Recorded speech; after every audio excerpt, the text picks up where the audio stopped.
du coup, ça m'amène une transition parce que tu parles de Manuel Valls et ce qu'il avait dit de commencer à comprendre, c'est déjà un peu pardonner ou excuser, qui est pour moi une phrase fondamentalement anti-intellectualiste de simplification de la réalité. Et donc, est-ce qu'on ne peut pas considérer que toi, dans ta situation personnelle, dont on peut peut-être parler maintenant, Ouais. tu as été la cible d'une certaine forme d'anti-intellectualisme. T'as vu cette transition? T'as vu cette... Ça, c'est du journalisme. Ça, c'est du journalisme. Oui, effectivement. Alors, on va juste parler un petit peu de la situation parce que, en vrai, là, ce que tu dis, phrase de Manuel Valls en 2015 par rapport aux attentats qu'il y a eu en France, c'est la même chose aujourd'hui. Aujourd'hui, on se refuse toute analyse et toute étude scientifique par rapport à ce qui se passe en ce moment en Palestine qui pourrait mener à des explications, des faisceaux, je sais pas, qu'est-ce que tu as dit avant, des dynamiques qui pourraient expliquer ce qui se passe en ce moment. On refuse parce que ça, ce serait excusé. Ce serait excusé les attaques du 7 octobre, étant donné que c'est très connu, le conflit a commencé le 7 octobre. En tout cas, pour la plupart des médias et des propagandistes ici en Suisse et d'ailleurs en Occident. Mais du coup, là, on va venir à ce qui s'est passé dans ta situation personnelle par rapport à l'université de Genève, donc excuse-moi, l'UNIL, l'université de Lausanne. Donc concrètement, ce qui s'est passé, c'est qu'il y a eu occupation. Toi, tu as officiellement soutenu le mouvement, tu as pris position pas mal de fois. Ensuite, on a appris ça dans les médias récemment, qu'il y a eu une enquête avec un rapport sur toi, externe, sur un événement peut-être que tu pourras nous raconter, qui s'est passé pendant cette occupation. Et ensuite, il y a eu l'université qui a dit, alors on va pas renouveler son contrat, mais on sait pas trop pourquoi. Et c'était comme par hasard juste après que le rapport soit publié. Mais pour l'instant, de ce que j'ai compris, l'université met toujours pas de lien de causalité, c'est-à-dire qu'on est dans une sorte de liberté de commerce, quoi. Toi, tu es libre d'aller travailler où tu veux, et nous, on est libre de te garder ou pas, ce qui est un petit peu bizarre quand même, après plus de 5 ans, je crois, sauf erreur, à l'université de... En tant que professeur invité, mais sinon, je suis en tant qu'assistant doctorant, ça fait depuis fin 2012. Après, j'étais MER suppléant depuis 2017-2018.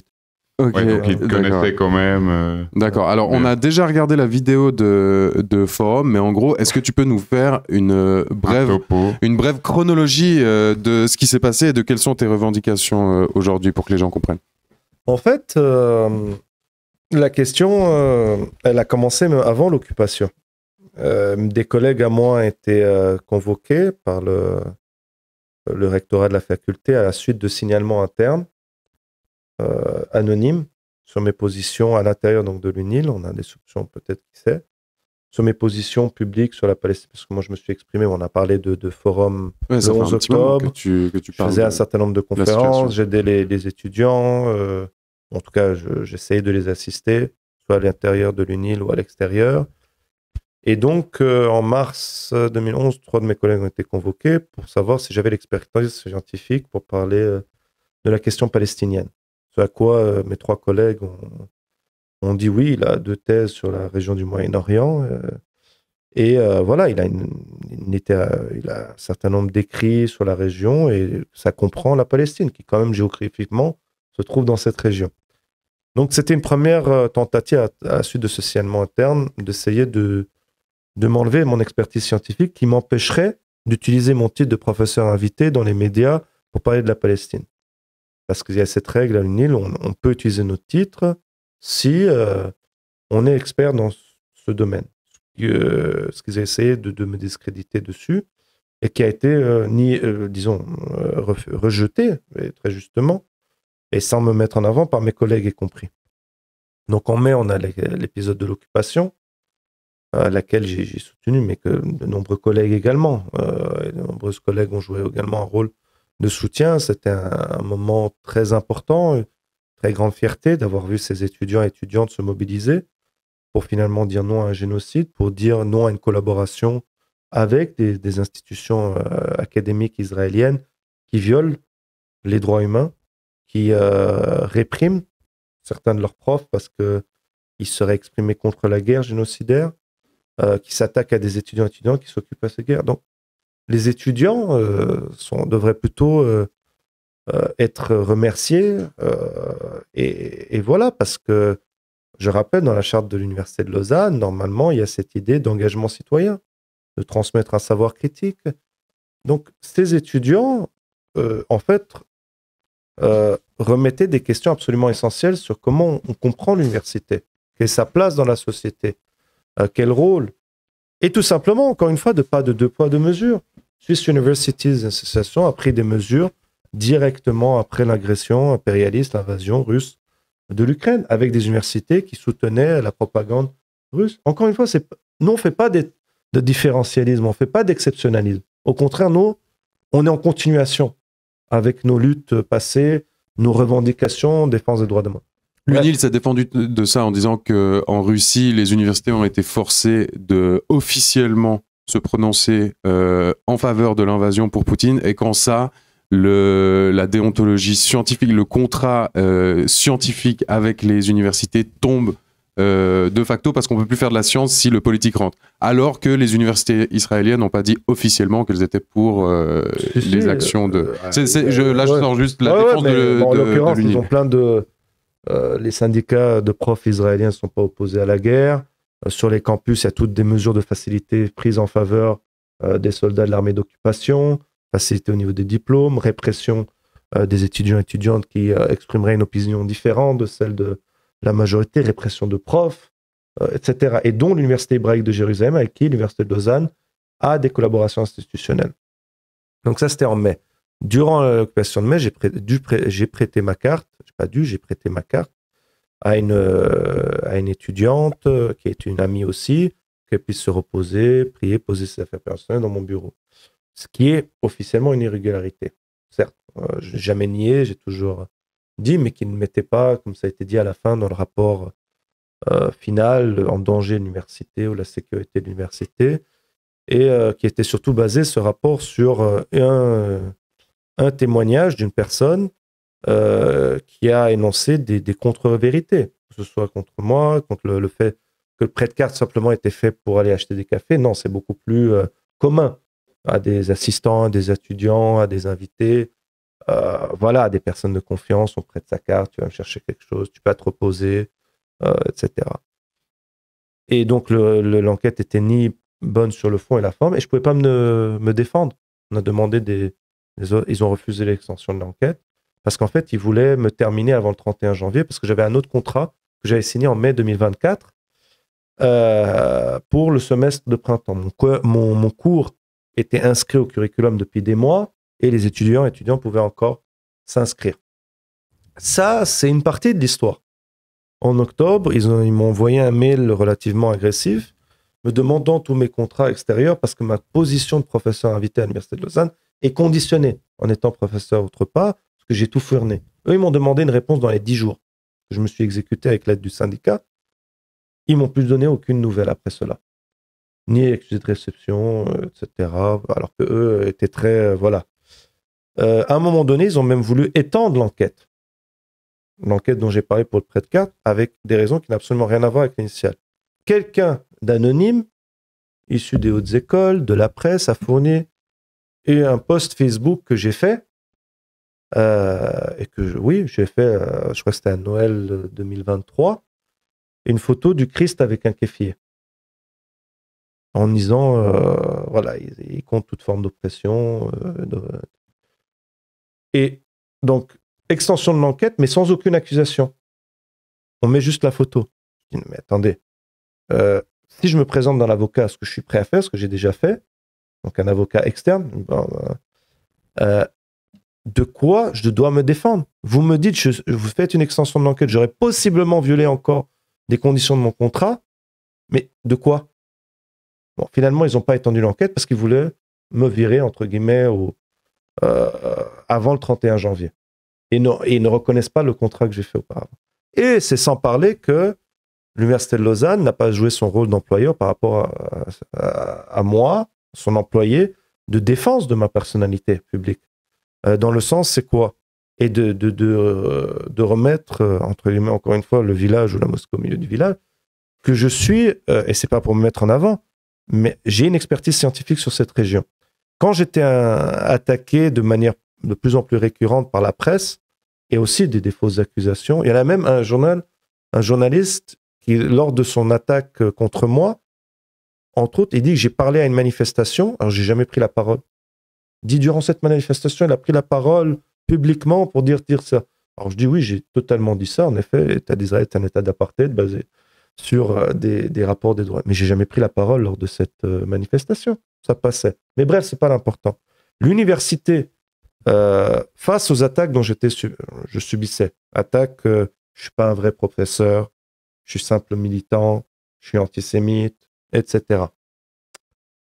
Lorsque l'avis de l'université par le journaliste était demandé dans ces attaques d'articles, c'était quoi sa réponse? No comment. C'était inacceptable. Moi, ce que je demandais, c'était le même traitement que les profs qui sont impliqués il y a quelques années en arrière dans le mouvement pour le climat. Eux-mêmes ou elles-mêmes ont été attaqués par une partie de l'extrême droite, par une partie de la presse en disant ce ne sont pas des vrais profs, ce sont des militants, ils manipulent les étudiants, tout ce que j'ai su. Mais l'université a répondu. Elle a dit non, ce sont des experts dans leur domaine, ils ont une expertise scientifique, vous ne pouvez pas les accuser simplement d'être des militants. Je demande que ça. Je demande simplement que ça.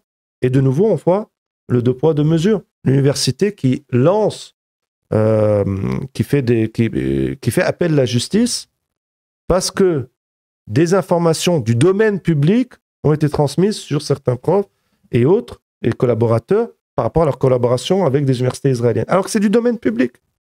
Et là, pour la défense de leur personnalité. Et là, de nouveau, on voit le deux poids, deux mesures. Donc, le problème, si tu veux, ça date même d'avant. Et c'est là où on regarde la chronologie de l'événement, des événements. Depuis après le 7 octobre, particulièrement depuis mars 2024, à aujourd'hui. Et ce qui fait que mon analyse peut que me pousser à dire la décision de l'UNIL est motivée politiquement. Elle est motivée politiquement pour mon engagement à l'intérieur et à l'extérieur pour la Palestine. C'est une atteinte au droit des libertés académiques, au droit de liberté d'expression, mais à nos droits démocratiques plus fondamentalement. Et là, ce qui est plus grave, c'est que l'Université de Lausanne s'inscrit dans un contexte beaucoup plus large, de dynamique beaucoup plus large, d'attaques sur des universitaires, individus, étudiants, qui s'expriment pour dénoncer un génocide, qui s'expriment pour dénoncer un apartheid, un système d'occupation. Donc moi, je ne suis pas un cas isolé. J'aurais préféré, mais je suis un cas dans une dynamique beaucoup plus large, d'attaque sur les droits démocratiques, sur les droits académiques, qu'on a vu en France, aux États-Unis, en Angleterre, ailleurs. Aux États-Unis, maintenant, il y a des étudiants qui sont menacés d'expulsion, sont de nationalité étrangère, pour leur mobilisation avec la Palestine. On a pu voir des étudiants de Sciences Po qui ont été virés pour leur mobilisation, etc., etc., etc.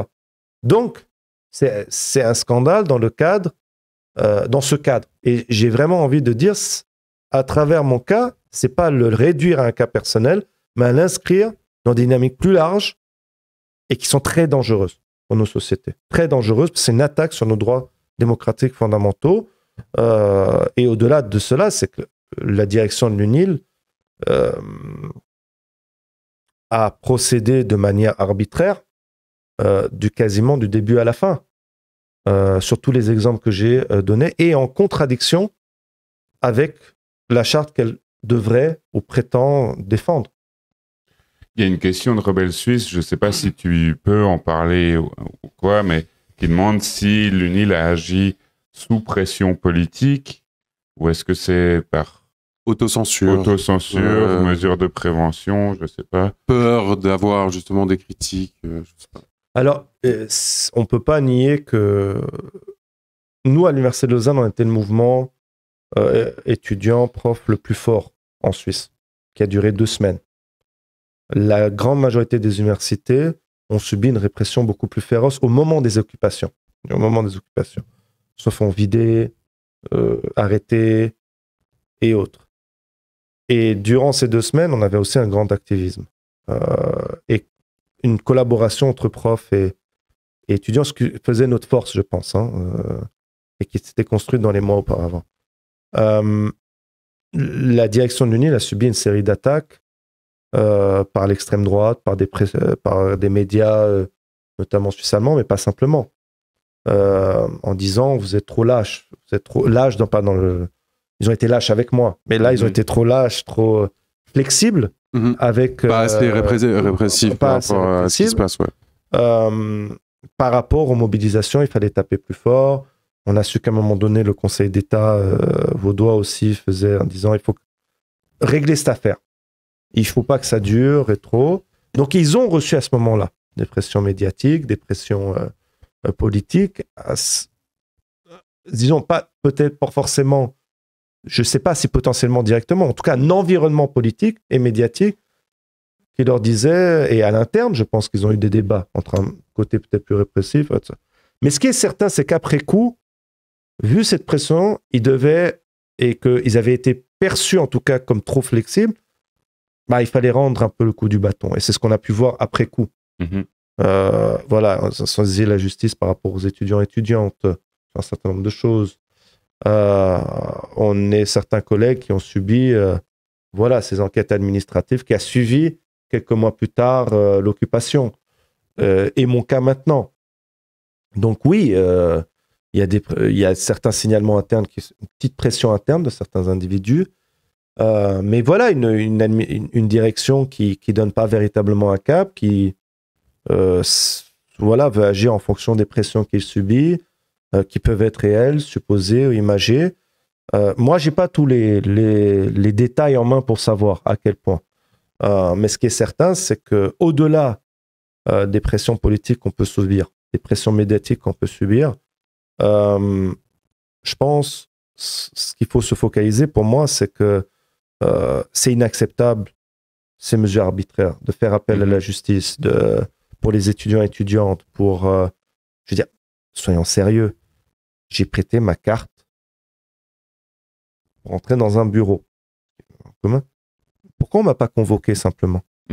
En fait, justement, dans cette affaire, c'est ça qui est compliqué, c'est qu'officiellement, l'UNIL dit non, c'est pas lié parce qu'en fait, on le sanctionne pas pour le motif qui ressort dans le rapport, mais d'un autre côté, il y a quelque chose qui est bizarre, c'est que le contrat tombe à la suite de ce rapport. Donc, parce que là, du coup, concrètement, tu es en procédure et du coup, il va y avoir donc un après. Tu vas aller au prud'homme. Alors, tout à fait, on a la séance, donc j'invite d'ailleurs tout le monde à venir. On a une séance Tripac vendredi à 15h à Montbenon.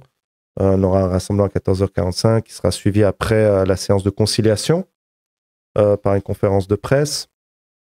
Avant cela, il y a aussi des mobilisations sur l'université, parce que, de manière un peu ironique, c'est la journée des libertés académiques dans le monde. Donc, il y aura des mobilisations aussi au sein de l'UNIL. Donc oui, il y a aussi l'aspect légal, mais moi, je m'en rends bien compte que l'aspect légal est une chose, mais qu'elle peut traîner aussi en longueur, mais qu'il faut aussi maintenir une certaine forme de pression sur l'UNIL qui pourrait se satisfaire juste d'une voie légale, il n'y a pas de bruit, je reste dans mon coin. Et c'est pour ça, je pense que la mobilisation, qu'elle soit au sein de l'UNI, à l'extérieur, de parler de l'affaire, c'est important. Encore une fois, pour la défense de nos droits démocratiques, des libertés académiques, liberté d'expression, mais que tout est rapport de force dans la société. Tout est rapport de force.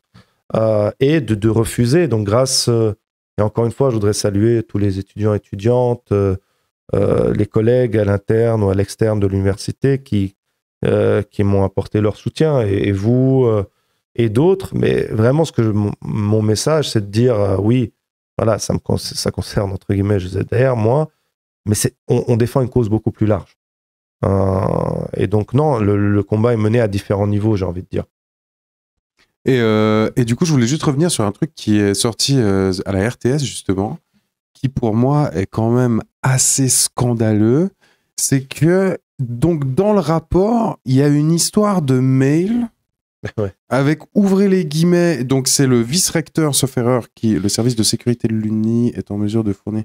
C'est le vice-recteur qui écrit au recteur, quelque chose comme ça. En tout cas, c'est deux personnes qui sont assez hautes dans le rectorat de l'université, qui informent justement pour cette carte. Donc, en fait, à la base, ce truc de carte est passé sous le... Enfin, il n'y a pas eu d'incident. Pas du tout. À aucun moment. Il n'y a pas eu d'incident, du coup, c'est passé sous les radars. Donc, c'est presque, on ne sait pas trop comment, quand on lit l'article de la RTS, que 10 jours plus tard, il y a tout d'un coup quelqu'un qui est là-haut dans le rectorat qui se dit « Ah, mais tiens, ça pourrait être pas mal », qui fait presque un aveu dans un mail que, littéralement, c'est « Prenez ça, parce que comme ça, peut-être on pourra lui le mettre sur le dos », avec la phrase, du coup, si vous... Donc ça, c'est cité, donc c'était dans le mail. « Si vous estimez que ces faits sont susceptibles de servir dans une procédure », en faisant mention du coup de cet incident.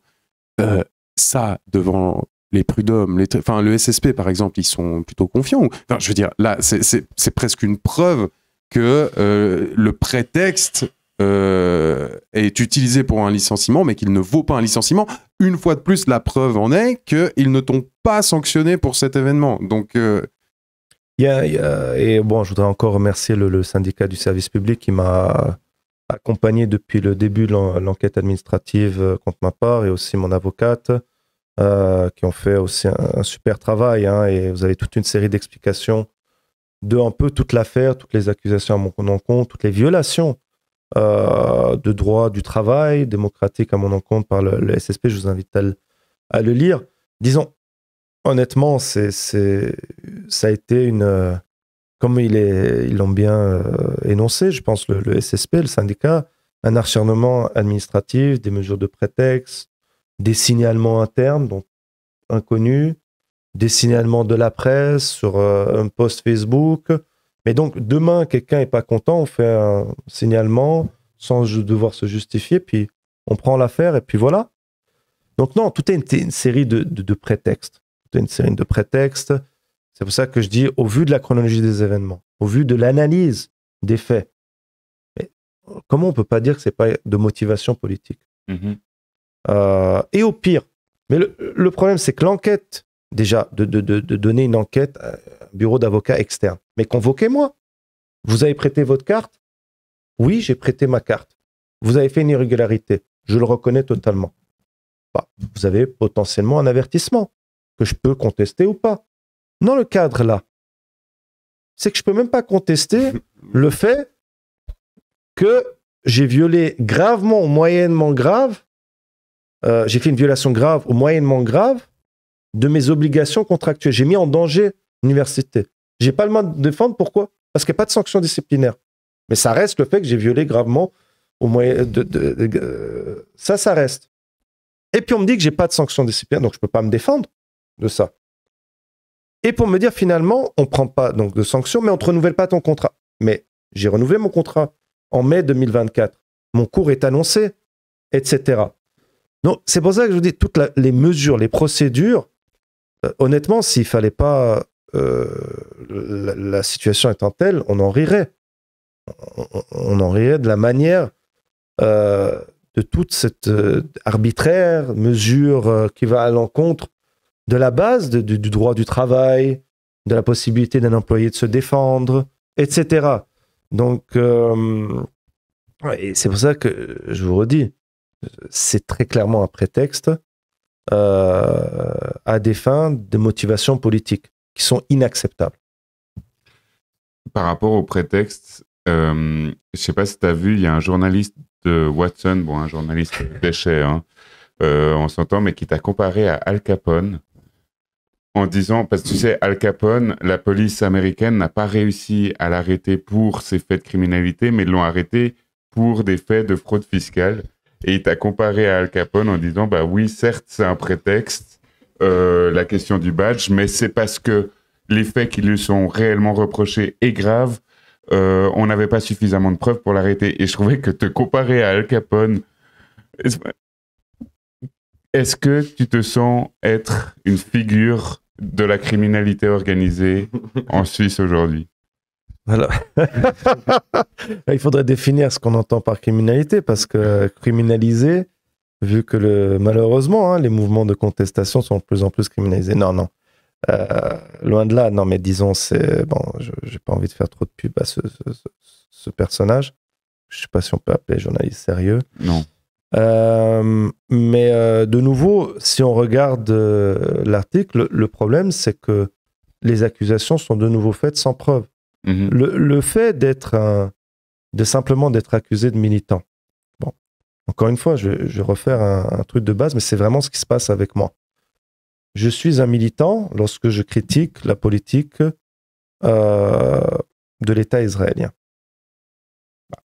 C'est comme ça que je suis présenté par les journalistes opposés. On va dire une partie peut-être de la direction. Et je redeviens chercheur quand il s'agit de critiquer les régimes arabes. Donc, c'est ça encore une fois, on retombe dans un deux poids, deux mesures qui est problématique et qui maintenant mène à ce genre de décision. Et en fait, toute l'idée, c'est de faire des accusations sans devoir le prouver. Et ce qui aussi clore le débat, c'est comme quand on vous dit t'es antisémite. Ah, c'est fini, il n'y a plus de débat. L'antisémitisme, j'aimerais bien qu'on y revienne après parce que ça a été une grande accusation. En attendant, j'aimerais juste aussi qu'on regarde du coup la vidéo qui a été publiée par le compte de l'occupation, le comité de l'occupation. Et du coup, c'est une autre chercheuse qui a été aussi pas mal dans les vidéos sur Instagram, qui s'appelle Mounia Benani-Shraibi, et qui, du coup, défend pour le coup beaucoup ta position. Et je trouve assez intéressant ce qu'elle dit dans la vidéo. Et puis, on en discute juste après. Oui. Professeur à l'Institut d'études politiques de l'Université de Lausanne et membre du collectif pour la liberté académique, la démocratie et la solidarité, le CLATS. Depuis plusieurs années, je participe à des comités de soutien à des collègues en danger, en Turquie, en Iran, au Maroc ou ailleurs. Mais alors que j'enseigne depuis 26 ans à l'Université de Lausanne, jamais je n'aurais cru que j'en viendrais un jour à me mobiliser parce que mon université a procédé à une sanction politique à peine déguisée contre un collègue. Malheureusement, au cours de l'année qui s'est écoulée, j'ai l'impression que la Suisse n'est pas totalement à l'abri des attaques qui frappent les universitaires dans des contextes illibéraux. Dans un tel contexte, le prétendu non-renouvellement du contrat du professeur Joseph Daher, fondé sur un motif juridiquement contestable, a suscité et suscite une vague d'indignation à l'Université de Lausanne, en Suisse et dans le monde. Avec le Conseil de faculté des sciences sociales et politiques de l'Université de Lausanne, je condamne cette procédure et demande la réintégration immédiate de notre collègue afin de rétablir l'intégrité, la réputation et l'honneur de notre université. Je suis Mounia B. Donc là, c'est quand même assez parlant, c'est-à-dire qu'elle dit, voilà, d'habitude, j'ai pour habitude de parler, vous savez, la Turquie, qu'est-ce qu'elle dit, l'Iran, elle dit le Maroc, elle dit des pays qui, dans l'inconscient collectif occidental à deux balles, je dirais, là, bah oui, bah clairement, attendez, je veux dire, là, c'est des régimes autoritaires, enfin voilà, c'est connu, en Turquie, vous êtes contre Erdogan, bah vous finissez en prison, en Iran, on n'en parle même pas, hein, le régime des mollahs, mais non mais c'est pas possible. Et puis là, elle se retrouve presque cyniquement à dire, puis là, bah, non seulement c'est en Suisse, puis en plus c'est dans mon université. En vrai, qu'est-ce que ça te fait de voir une prof comme ça, qui est une professeure et du coup collègue et j'imagine aussi amie, qui dit simplement ça, donc là pour le coup sur les réseaux sociaux, en Suisse? Non, d'abord, je voudrais saluer Mounia et la remercier encore pour tout son soutien qu'elle a apporté, son travail à l'université, notamment avec la nouvelle association, le CLATS, qui est une tentative pour les professeurs et le corps enseignant, plus généralement, de s'auto-organiser pour défendre nos droits démocratiques, mais aussi de défendre la liberté académique et de nos collègues à l'international. Et les paroles de Mounia, bien sûr, me touchent personnellement, mais sont surtout juste dans son objectif, qui est de dire on veut, en fait, elle veut protéger son université, elle veut pas que son université devienne similaire à d'autres ou qui adoptent des pratiques et des dynamiques similaires que des sociétés qu'on étudie ou que dans d'autres pays européens, dans l'attaque sur d'autres universitaires, corps enseignants, étudiants, en soutien, en solidarité avec la question palestinienne. Donc, et c'est dans ce cadre-là, voilà, encore une fois, je peux que dire merci à Mounia, mais ça s'inscrit encore une fois, je crois qu'on en a parlé assez souvent avec Mounia, ça va au-delà de mon cas personnel. C'est encore une fois, c'est vraiment, j'ai envie de mettre aujourd'hui c'est moi, demain ça peut être un autre collègue. Vu que ces mesures sont prises un peu, voilà, de telle manière, un tel arbitraire et autres, donc c'est de défendre, voilà, notre possibilité de développer un savoir critique, de développer d'avoir un engagement citoyen dans nos sociétés, à l'intérieur et à l'extérieur de l'université, ce qui aussi fait partie de la charte de l'UNIL. Donc, et particulièrement pour nous deux, je pense, pour Mounia et moi, là, la différence aussi, c'est on étudie des sociétés, elle en parle là, au Moyen-Orient, en Afrique du Nord, dans des dynamiques autoritaires. Personne ne dit qu'on est dans une société, encore dans une dictature en Suisse. Sinon, je ne pourrais pas être là avec vous, je ne pourrais pas me défendre publiquement, au niveau légal. Mais ce qu'on dénonce, et ce qui nous fait peur, c'est de voir des dynamiques qui ressemblent à des choses qu'on a étudiées, analysées, et qu'on enseigne sur les sociétés plus autoritaires au Moyen-Orient et en Afrique du Nord. Et c'est pour ça qu'on revient à cette question toujours, on défend nos droits démocratiques à travers la Palestine. Mais aussi, non, vas-y. Là, la proposition dans le chat, Mounia Laquine vs le rectorat à l'UNIL, ça serait incroyable, dans un octogone avec des gants de boxe. Bah, Mounia, c'est intéressant parce qu'on en a parlé il y a 2 semaines, sauf erreur, ou 3 semaines. Techniquement, quand, je sais pas si tu te souviens, on s'était un petit peu vu à l'occupation. Moi, j'étais venu pour faire un live et j'avais juste mon téléphone et un micro comme ça. Ouais. Et du coup, j'avais fait un live sur place. Et à la fin d'une AG, j'ai croisé Mounia et puis il y a 2-3 étudiants qui du coup me connaissaient et qui ont dit à Mounia non c'est bon lui t'inquiète, parce qu'en fait il y avait aussi plein de journalistes qui se baladaient juste et qui essayaient d'avoir des trucs, donc je me souviens du climat aussi de méfiance qu'il y avait en fait parce qu'il y avait déjà eu des articles qui étaient sortis, des articles calamiteux vraiment pourris. Et en fait, du coup, personne ne se faisait confiance, mais du coup, juste là, des étudiants lui ont dit oui, vas-y, là, tu peux et tout. Et donc, je lui avais posé la question, est-ce qu'elle a peur pour son poste, en fait ? Et en tant que prof qui s'affiche, qui affiche son nom, qui affiche sa tête, qui est dans les médias, qui fait des vidéos et tout, en défendant ses collègues, en défendant la ligne des étudiants et des étudiantes, en parlant de la Palestine, juste en parlant de ce qui se passe en ce moment, des liens entre l'UNIL et les universités en Israël et tout. Et elle m'avait dit non. On est en Suisse quand même. On est en Suisse. Vraiment, premier degré, elle avait dit ça. Donc techniquement, elle est déjà parue dans un live.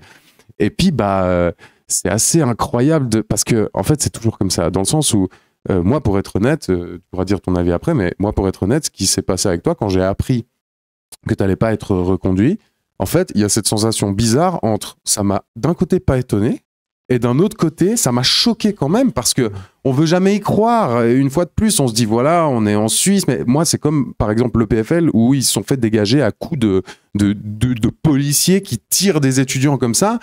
Pour moi, c'était pas possible en Suisse. Ça, c'est le pays du consensus quand même, du compromis. Donc, je veux dire, on discute, puis on va trouver un accord, puis au final, il y aura pas ces images qu'on peut voir à Londres, qu'on peut voir à New York, qu'on peut voir partout, vraiment d'étudiants qui se font tirer manu militari. Bon, il y a eu ça ici. Je me suis dit waouh.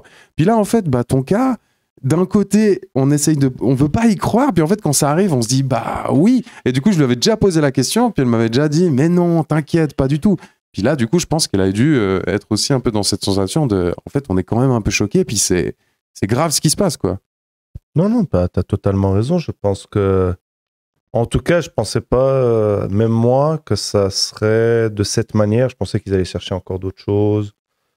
Plus sur au niveau politique de la Palestine, etc. Et finalement, ils essayent de cacher cela parce que c'est bien sûr inacceptable de se faire, entre guillemets, non renouveler / licencier pour des raisons politiques. Et c'est pour ça qu'on demande aussi ma réintégration comme base. En fait, j'ai signé un contrat. Mais bon, voilà, je mélangeais, disons, en fait, différentes choses, je pense, qui me rendaient plus une cible plus facile. Dans le sens, j'aime la précarité de mes contrats. Le fait, justement, que j'ai contrat l'un après l'autre. Donc, j'ai joué un certain rôle. Parce que techniquement, c'est sur ça qu'ils jouent, c'est que tu t'es pas fait virer, techniquement. Voilà, exactement. Ils n'ont pas renouvelé un contrat. Mais au-delà de ces détails techniques, etc., je pense que en revenir, ça revient sur des dynamiques plus en profondeur dans nos sociétés, ce que ça dit. Plus répressive, dynamique plus autoritaire. Et alors, je vois ce que tu veux dire. On a cette forme d'étonnement et pas complètement. Parce que je pense qu'ici aussi, on n'a pas cette illusion de la démocratie libérale parfaite, qui respecte les droits démocratiques pour toutes et tous, quel que soit ton background ethnique ou autre, etc. Moi, j'ai jamais eu ça.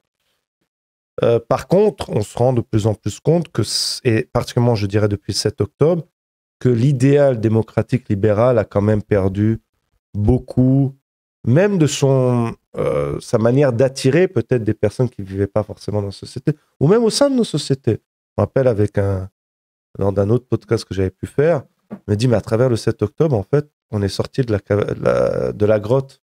On voit ce que c'est véritablement la Suisse. Et en fait, ça reflète les dynamiques en profondeur de plus en plus d'autoritarisme. Et encore une fois, cela à travers la Palestine.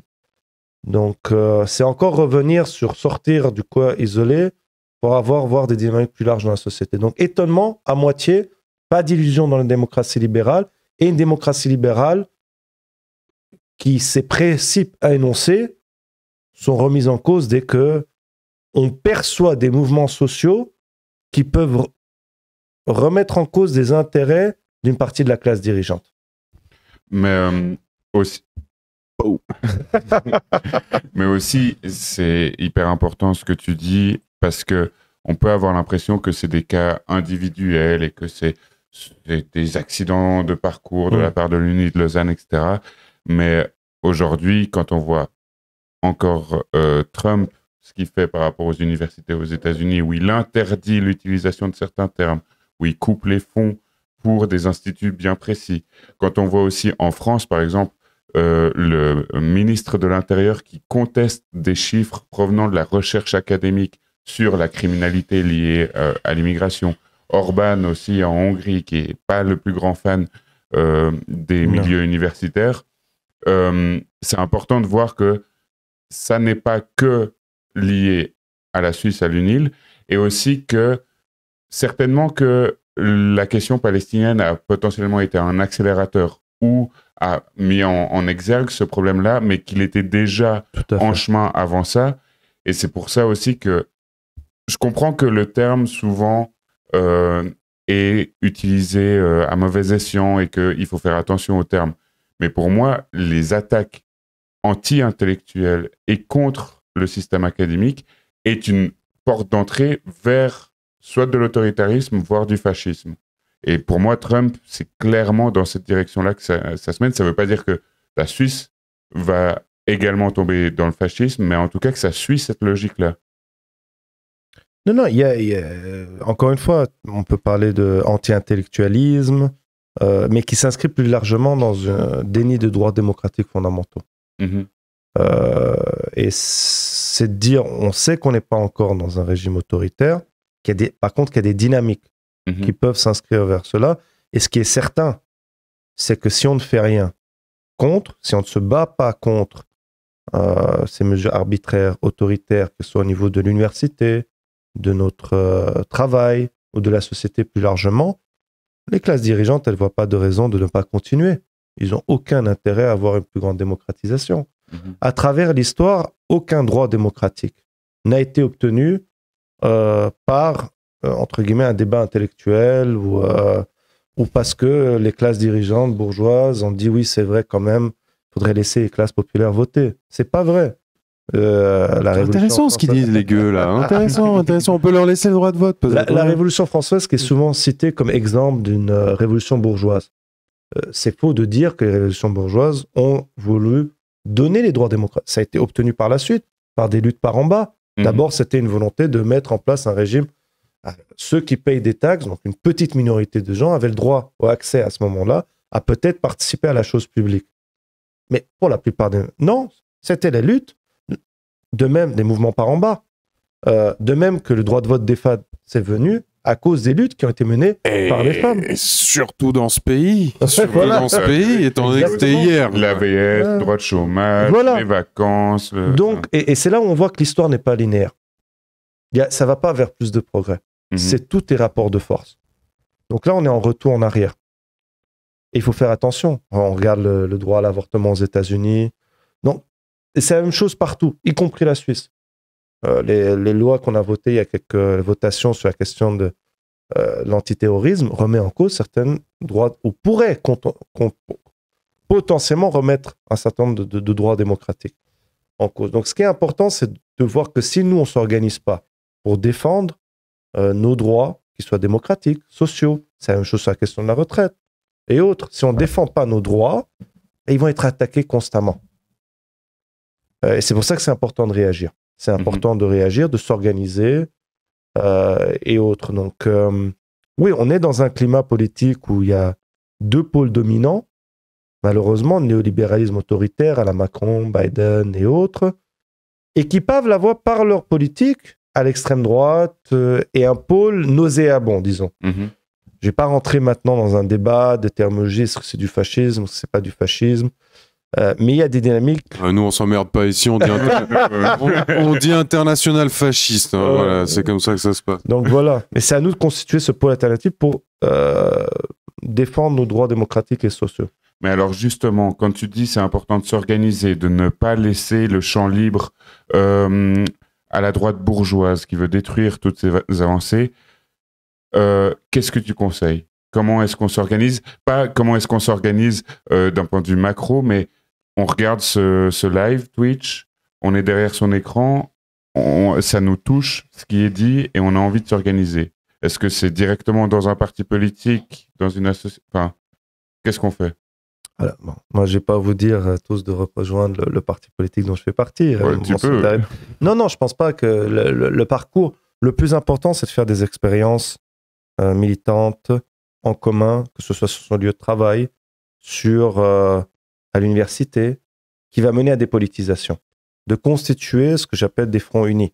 Ça veut dire dans lequel on peut avoir des divergences, mais quand on va frapper, on frappe ensemble. Respecter la diversité d'opinions démocratiques, même au sein de notre camp, mais aussi, quand il faut frapper, on frappe ensemble. Donc, c'est chacun et chacune s'organiser à son niveau. Et bien sûr, cela doit laisser la place par la suite à des formes de coordination au niveau d'une ville, d'un canton, et à différents cantons, particulièrement en Suisse, sortir de ce fédéralisme étriqué et autres. Et après, c'est au niveau national, international et autres. Mais si on ne commence pas par faire des expériences militantes en commun, par en bas, c'est très difficile d'aller vers l'avant. Et c'est pour ça que je trouve que le mouvement pro-palestinien est tellement intéressant. Et pourquoi aussi il est tellement réprimé ? Parce que c'est des gens avec des backgrounds, qu'ils soient politiques, culturels et autres, complètement différents, qui se rejoignent sur une cause particulière et font des expériences politiques en commun. Ils apprennent déjà de leur propre expérience, de leur propre background, chacun, et peut-être il y a des... Et sans faire c'est jamais complètement une séparation totale. Il y a des gens qui sont anticapitalistes, antiracistes. Mais du coup, tu parles à l'UNIL, parce que tu as dit... Mais pas simplement à l'UNIL aussi.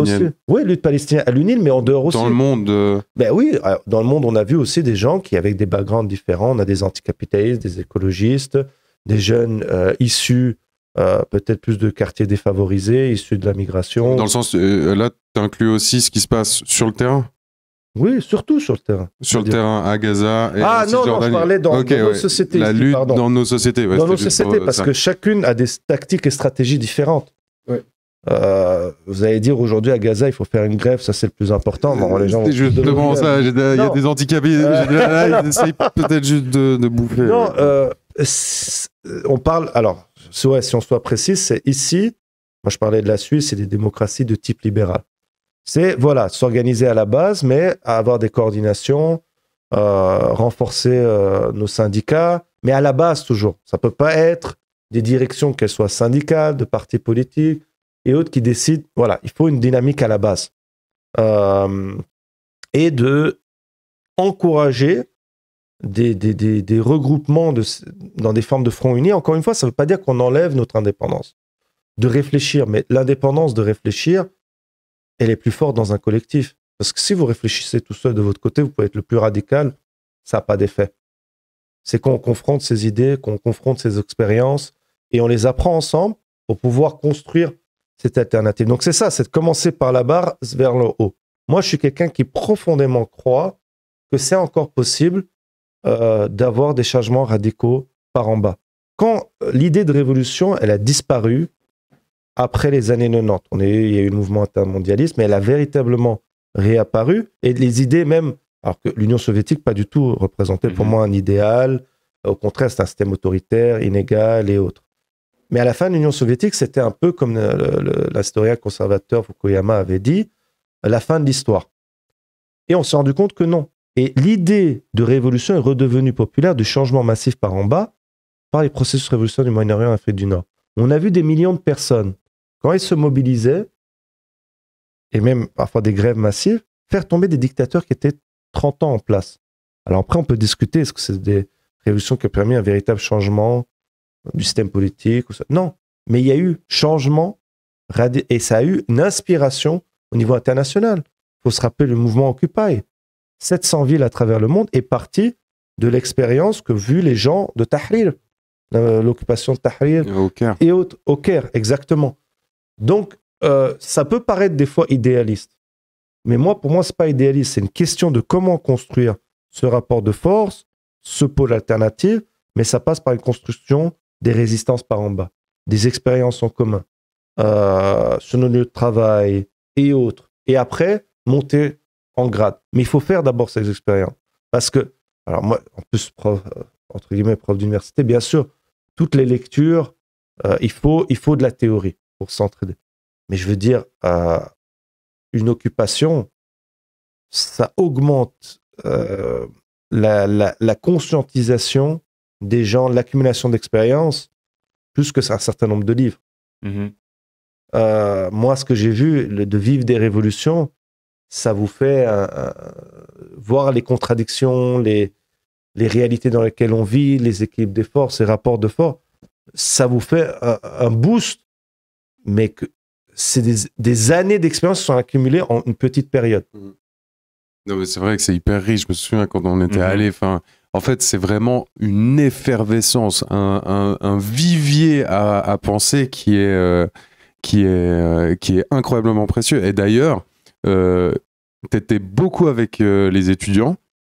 Bah, physiquement, je crois, en gros, tu as passé 2 semaines. J'ai pas dormi, parce que j'allais voir ma famille, mais ouais, presque 8h à 20h. Mais ouais, on te voyait tout le temps, et vraiment des contacts avec les étudiants. Et puis, je me souviens qu'une fois, dans un des rassemblements, une manifestation, on t'a vu de loin avec Robin, tu as pris la parole sur la place de la Riponne, et puis t'as défendu tes élèves. Et déjà, les étudiants qui menaient ce combat, tu les as vraiment défendus. Déjà, on a trouvé ça trop touchant parce que, concrètement, moi, je te connaissais pas. Déjà, moi, je te voyais tranquillement. Je me souviens, une fois, je t'avais vu tranquillement posé sur les rochers, là, en train de manger, voilà. Et tout d'un coup, fois d'après, on te voit à la Riponne, et là, il y a le micro, et on s'est dit, mais c'est quoi ce truc?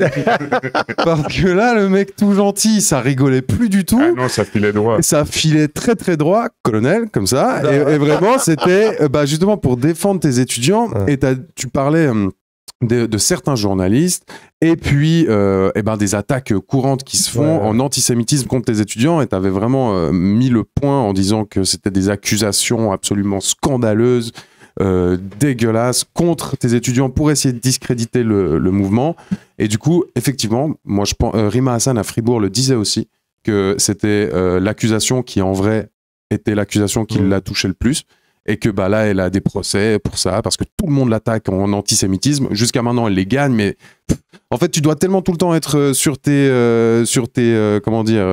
marques, sur tes gardes, qu'on ne sait pas si pour un truc, un mot, tu as une juridiction tout d'un coup qui va dire, voilà, ça, on considère que, j'en sais rien. Jusqu'à maintenant, pas. Mais du coup, elle disait vraiment que cette distance, ces accusations en antisémitisme, cette distance que ça met avec des gens qui sont de confession juive, et qui du coup, Rima Hassan racontait bien qu'elle s'est déjà retrouvée en face de gens qui se disent, moi, elle n'est pas fréquentable celle-là, parce qu'en fait, du coup, les médias arrivent à le faire, et qu'elle dit, mais au contraire, moi, j'ai envie de parler à tout le monde, et que c'est quelque chose qui la blesse énormément. Et du coup, j'ai l'impression qu'on avait ressenti un petit peu ça quand tu disais, mais cette accusation en antisémitisme, c'est vraiment la pire, et c'est vraiment dégueulasse de faire ça à mes élèves. Et du coup, est-ce qu'on peut juste en parler un petit peu de ce qui s'est passé? Ils en parlent aussi dans l'article de la RTS sur ton licenciement, que en gros depuis, alors je pense que le 7 octobre a vraiment marqué une différence, même si tu parles depuis plus de 10 ans de manière publique de la situation en Palestine, mais déjà sur un point plus personnel, qu'est-ce que ça te fait quand les gens te répètent à longueur de journée que t'es antisémite, que tu le lis dans les médias et tout ça et tout ça et tout ça? Bon, je vais pas me comparer avec Rima Hassan qui elle fait menace de mort constante. Voilà, c'est un niveau de diffamation, d'agression, pas simplement inacceptable, mais ça atteint des niveaux et de nouveau, elle ne l'est pas protégée. Les médias et une partie des classes dirigeantes participent dans cette criminalisation, diabolisation. Et donc, d'abord, je voudrais saluer son courage. J'ai eu la chance de partager 2 fois le panel la semaine dernière, ouais, ou déjà 10 jours, pardon, à Genève et à Fribourg, et je salue son travail, son courage. Et voilà, j'espère qu'elle pourra encore continuer longtemps à le faire, parce qu'elle aussi, ça permet aussi à toute une partie de gens de vouloir, voilà, c'est bien qu'on entend ce genre de discours en haut. Maintenant, moi, je subis pas tous les jours, j'ai subi un certain nombre d'attaques de ce type. Et oui, bien sûr, ça fait mal, dans le sens parce qu'on est des militants et militantes internationalistes, et qu'on défend toutes les formes, on s'oppose, pardon, à toutes les formes de racisme, islamophobie, antisémitisme. Et j'avais dit lors de la conférence de presse, mais c'est juste pour mettre les choses au clair, c'est pas du tout dans une perspective de défense.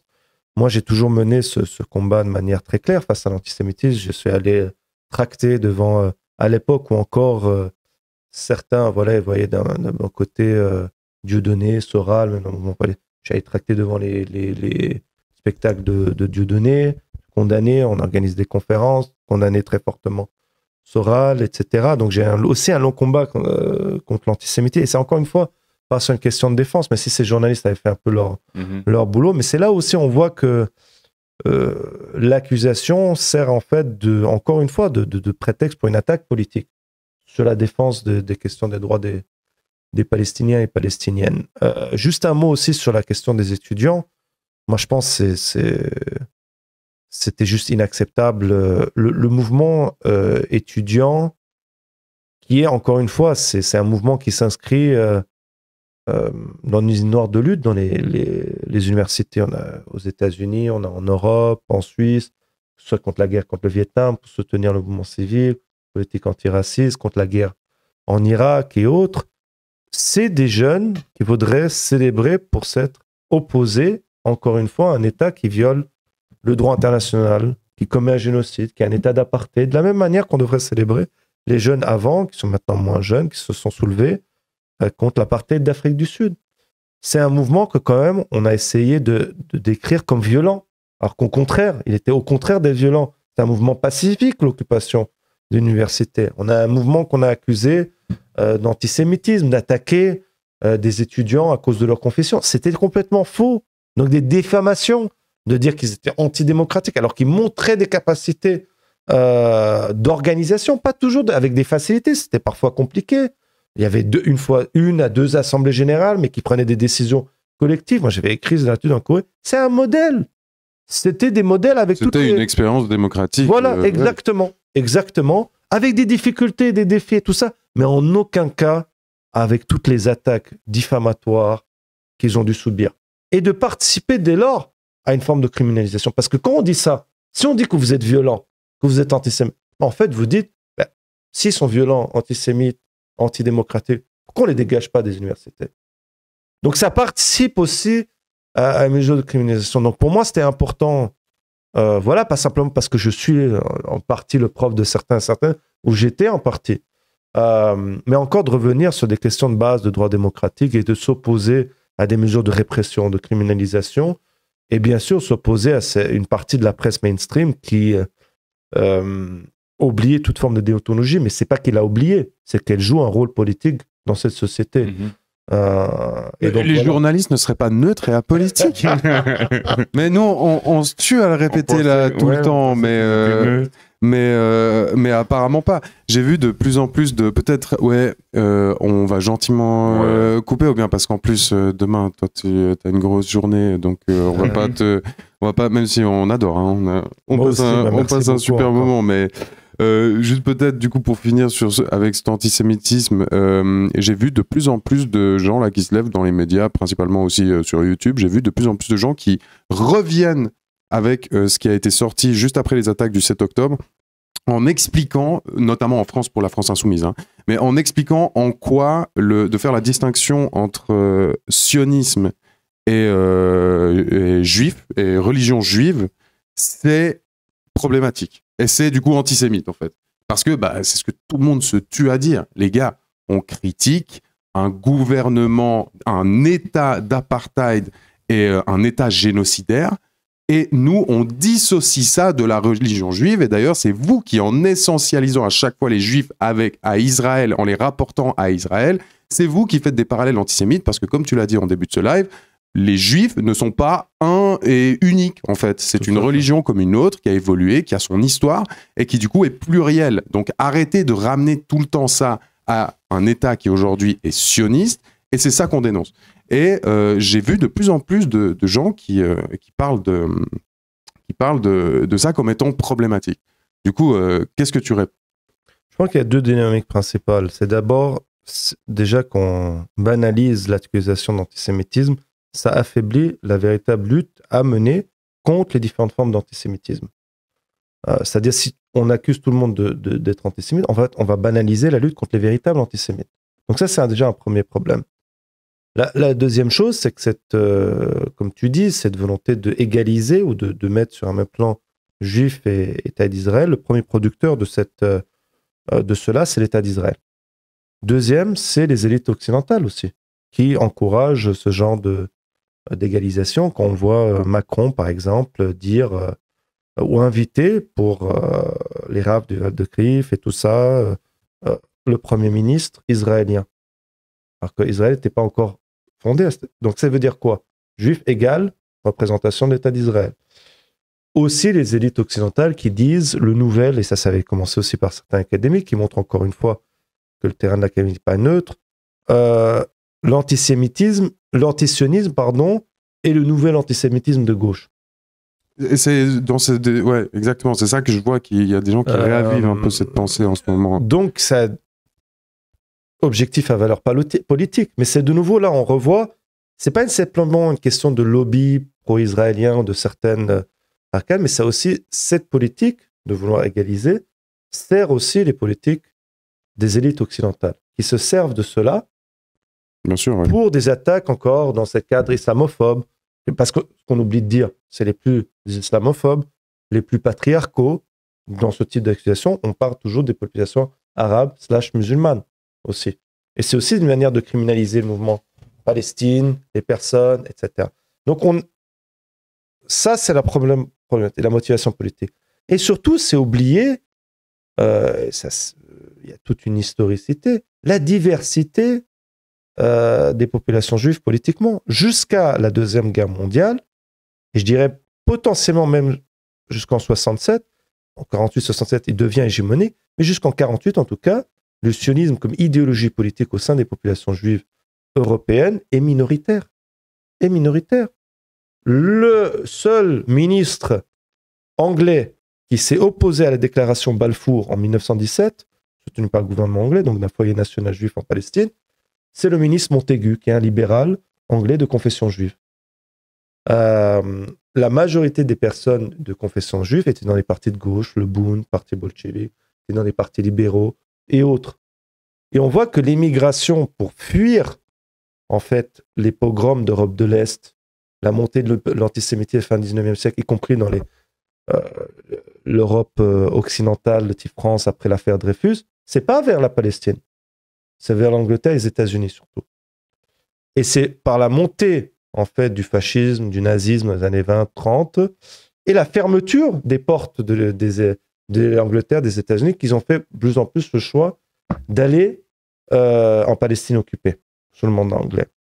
Mais c'est surtout de nier une diversité historique des populations juives. Et de dire aussi, encore une fois, que le sionisme était majoritairement un phénomène européen, qui est né au 19e siècle, montée d'antisémitisme, l'idée d'État-nation, colonialisme, impérialisme, que le sionisme n'avait pas d'existence politique organisée, alors je dirais même significative, dans les populations juives du Moyen-Orient, d'Afrique du Nord. Pour eux, ils étaient partis des populations locales et autres. Donc il y a ces deux dynamiques politiques, mais aussi au niveau historique de nier cette diversité. Je pense qu'il est intéressant de voir aujourd'hui aux États-Unis, c'est que depuis le 7 octobre, mais il y avait déjà des signes avant-coureurs, mais il y a un défi, si ce n'est déjà plus qu'un défi, du fait que le sionisme, particulièrement dans les populations jeunes, n'est plus l'idéologie dominante des populations juives américaines. Joey Sopis, je vous ai dit, c'est un exemple, mais tous les engagements de jeunes étudiants, jeunes de confession juive aux États-Unis, ils ont un mouvement là, Not in My Name. Aussi, il y a différents, mais qui sont quasiment une majorité. C'est plus idéologie politique dominante des populations juives. Ça dit quelque chose. Et aussi, on a pu en voir en France, en Suisse, TEDx, d'autres organisations, Marad, en Suisse, se développer. Donc on voit cette diversité. Et en fait, en voulant les homogénéiser, on tue cette diversité, qui n'est pas une réalité. Mais oui, je crois que tout est dit. Tout est dit. Moi, j'ai encore 15 questions. On pourrait continuer encore pendant des heures. Mais oui, mais bien sûr. Mais je propose qu'on va gentiment mettre un terme à cette jolie discussion. À part si tu as l'impression qu'on te coupe. Sachant que ça fait quand même là bien 2h40 qu'on est ici en live. Posez des questions dans le chat si vous avez envie si vous avez une dernière question à poser à Joseph. Et puis, qu'est-ce qu'on... Merci Yormax. Merci Yormax. Aussi, comme on arrive gentiment à la fin du live, n'oubliez pas de lâcher vos subs maintenant en masse, si vous le pouvez, évidemment. Parce si vous en avez les moyens, bien sûr. Peut être difficile, mais en tout cas, nous, ça nous aide et ça nous fait plaisir. Avant, on a vu dans le chat que, du coup, il y a... Oh là là là, merci. On a vu qu'il y a un rendez-vous à 14h45 à Montbenon. Ouais, ça, c'est ce que tu disais. Vendredi. Et puis, il y a le groupe Regard Critique qui, du coup, a créé un cycle de conférences à l'UNIL. Et du coup, en gros, c'est quoi? C'est ton cours qui est dispensé? Voilà, on maintient le cours. C'est ouvert à tout le monde C'est ouvert à tout le monde, aux auditrices libres, les étudiants et étudiantes, pour donner encore la possibilité de suivre mon cours malgré la situation. Merci pour vos subs. Merci. Incroyable. Merci pour vos subs, ouais.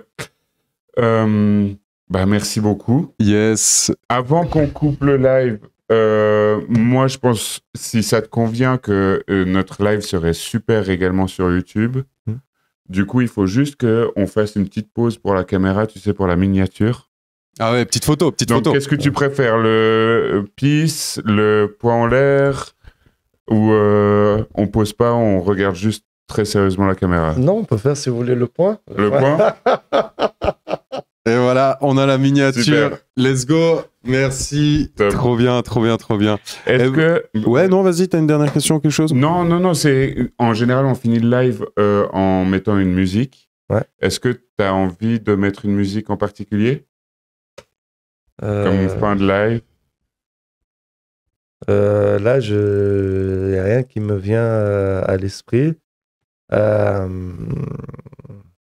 Sinon, Dom Falastini, peut-être. Mon sang est palestinien. C'est une chanson. Ouais. Mon sang. Ouais, mais je sais pas s'il y aura en français. Attends, là, il y a un truc qui va sortir. Oui, c'est ça, chanter. J'imagine que c'est ça. Bon, ce sera peut-être un son un peu alternatif. Ça a l'air d'être une vraie... Non, ça va, c'est ça. Ah non, ça va. Ouais. Ah oui, mais je vois. Merci pour vos subs, merci beaucoup. Merci pour vos subs, vous êtes incroyables. Et puis force pour le combat. Yes. Merci. Force aussi à toutes les étudiantes et étudiants, les enseignants et enseignantes qui doivent continuer la lutte également. Tout à fait. À fond. Et puis maintenant tu sais où est le studio. Ouais. J'ai envie de passer pour pousser une gueulée une fois de temps en temps. Tu reviens quand tu veux. Hein. Nous, les mardis, en général, à partir de 20h, on est là, on est en live. T'as même pas besoin de toquer. Tu rentres et puis il n'y a pas de problème. Et oui, je vais faire un emote pour Mathilde Mottet, comme ça, sur ses lives du lundi. Vous pourrez envoyer son emoji dans le chat. Il n'y a pas de problème. Merci à vous de nous regarder en Suisse romande. C'est vraiment trop cool. Enfin, partout, en fait. Partout. Oui. Partout. Et puis, souvenez-vous que l'international. Attends, c'est déjà quoi les termes L'international sera le genre humain. L'international sera le. Oh, je suis fatigué. C'est pas grave. Allez, let's go. Ciao tout le monde.